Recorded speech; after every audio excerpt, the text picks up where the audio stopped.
deep this year, and that's going to help us tremendously.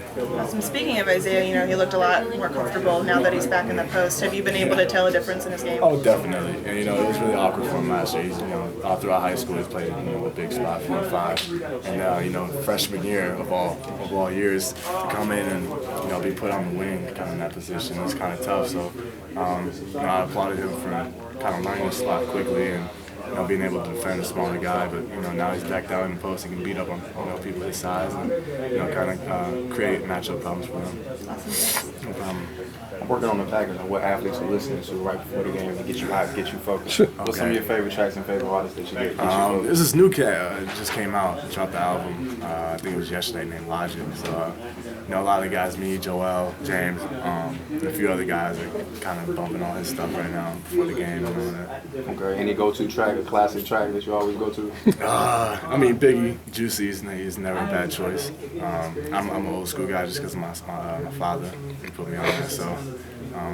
I'm a music guy, so whatever comes on, I just put my phone on shuffle and see what comes on. Appreciate that. No problem. Pretty long arms in the starting lineup tonight. Oh, yeah.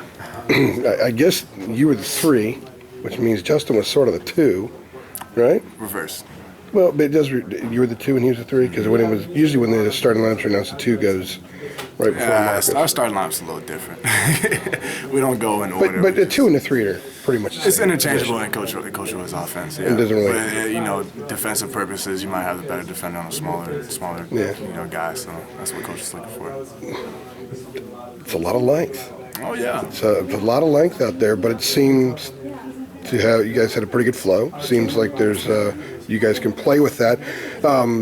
Smaller, quicker teams like this was, I think that was sort of a challenge. When I say quicker, they're smaller, definitely, so it's certainly a challenge. We haven't had much practice with guys that were 6 feet and under kind of thing. They had at one point in time they had 3 guys that were under 6'2" on the court, and we were just we just got to guard the ball. As Coach said at halftime, we got to do a better job of staying in front. Guys were getting in defensive trouble just because of reaching or not moving our feet.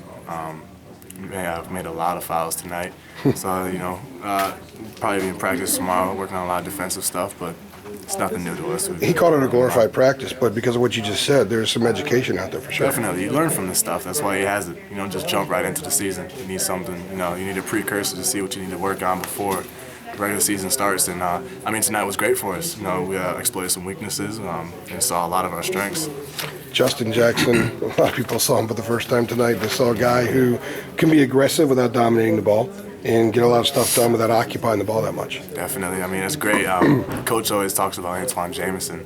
I think it was a game where he had the ball, under a minute, in his hands, less than a minute, still had 30 points. And Justin's kind of like that. He's catch and shoot, 1 to 2 dribble, pull up, floater, offensive rebounds, puts it right back in, and finds open guys. So, that's the first thing that comes to my mind when I think about what you just said. It's pretty high compliment, too. Definitely. Did you have any